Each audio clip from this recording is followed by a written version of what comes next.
olgu öeldud, et kloostrisse sisse ikkagi ükski võõras inimene ei saanud. Et võõrad said veel tulla siiani, kes tõi mingit kaupa, kes oli külaline, aga kloostri sisemus oli mõeldud siis ainult nii-öelda mungavande andnud munkadele. Nüüd, kes see munk siin Padisel, õigemini siin tsisterstlaste kloostris siis on? Ta oli meesterahvas, ta oli aadliseisusest, ta oli haritud, ta oli kirjaoskaja ja neid põhjuseid, miks siis siia tuldi, võib siis peamiselt võib-olla leida keskaja inimese maailmapildist, kus siis ei kaheldud nii-öelda Jumala olemasolus, on ju, et oli elu nüüd ja praegu siin maa peal ja pärast maapealset elu, sõltuvalt sellest, kuidas sa selle elu siin maa peal veetsid, jätkus sinu elu kas taevas või siis allpool. Ja kus siis mujal garanteerida endal taevane elu, kui juba maa peal elades teenida Jumalat, veeta oma elu siin kloostris.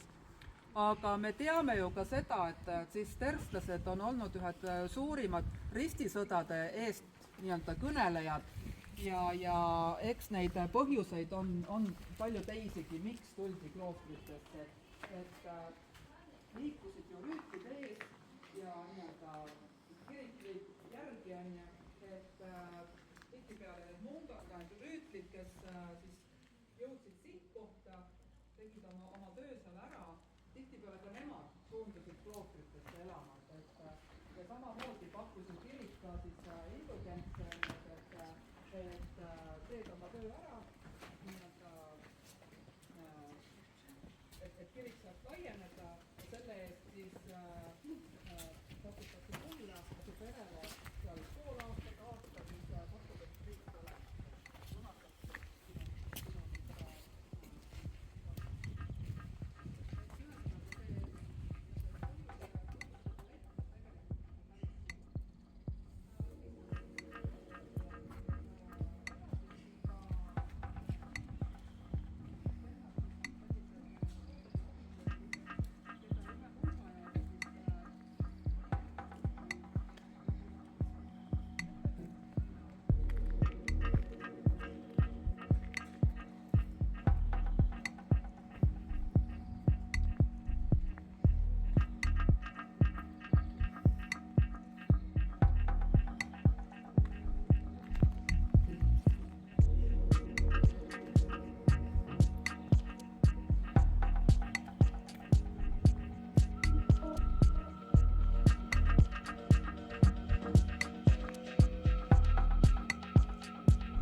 Kirikus on siis selline asi, et meil on siin praegust käimas teatrietendused, et sellepärast on ta pime ja et aga ma ikkagi pean teile näitama seda kirikut natukene, et te saaksite natukenegi aimu mis kiriku etendus? olemused.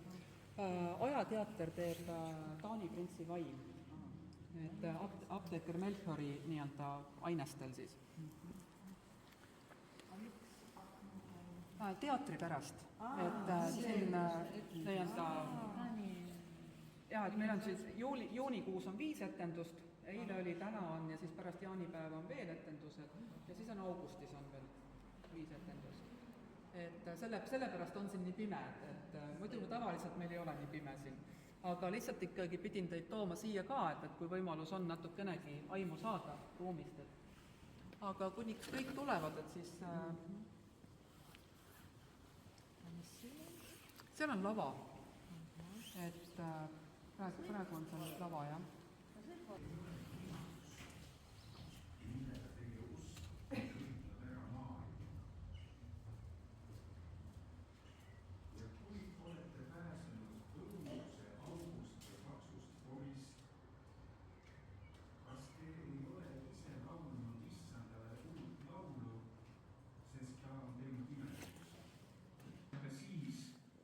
Kui te saite andestuseks uue elu, pandi teie suhu uus laul.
Нет, туда я уже не пойду.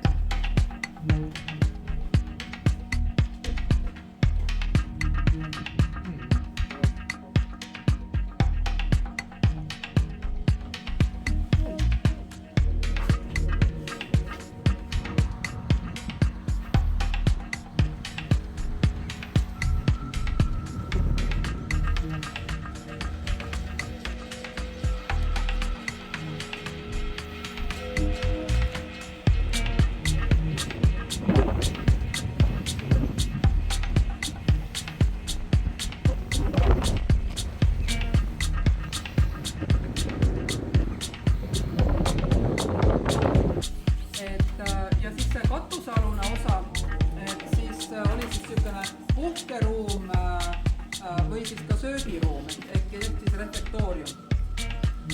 Nüüd tõepoolest, ega see munk siis ka palvest ainult püsti ei püsi, et midagi ta pidi siin ka sööma. Et teame nii palju, et söögikordi oli 1-2, et sõltus siis sellest, kui raskeid töid tehti. Ja söödi siis peamiselt enda kasvatatud toitu. Üleüldse siis tervslaste niisugune põhimõte või toimimise põhimõte jah, et oli siis, et palveta ja tee tööd. Nad olid niisugune endasse vaatav mungaordu, kes siis hoidsid omaette, nad väga palju külades või niimoodi väljapoole kloostrit jutlustamas ega jumala sõna levitamas ei käinud. Kindlasti neil mingi kokkupuutepunkt selle kohaliku elanikkonnaga oli, aga kui suur, seda ei tea. Aga igal juhul kloostri juurde kuulus aed, kus siis endale toitu kasvatati ja samuti siis ka kohalik talupoeg siis tõi kloostrile siis kümnist, et tõi siis vilja, tõi puitu, millega ahjusi kütta. Ja siis enamasti see kloostri toit siis oli erinevad hautised, pudrud, köögiviljadest olid siis erinevad juurviljad, kaunviljad kindlasti väga tähtsal kohal, annavad ju valku, ja oli siis ka teada, et olid munasöödi ja kalasöödi. Et kala ei olnud siis igapäevane söök, aga kala püüti siis nii jõest, merest ja see kala, mis püüti, osaliselt siis toodi ka aias olevatesse kalatiikidesse. Et muidu on ju niimoodi, et lähed kala püüdma, ega sa ei tea, kas see õnn sulle naeratab või ei naerata, palju sa sealt saad. Et siis toodi justkui hoiule kalatiiki, kust oli alati palju lihtsam seda kala kätte saada. Et me teame, et siin Padise kloostri aias on olnud siis kolm sellist kalatiiki. Et nad on, tänapäeval on nad kinni kasvanud, aga need kohad on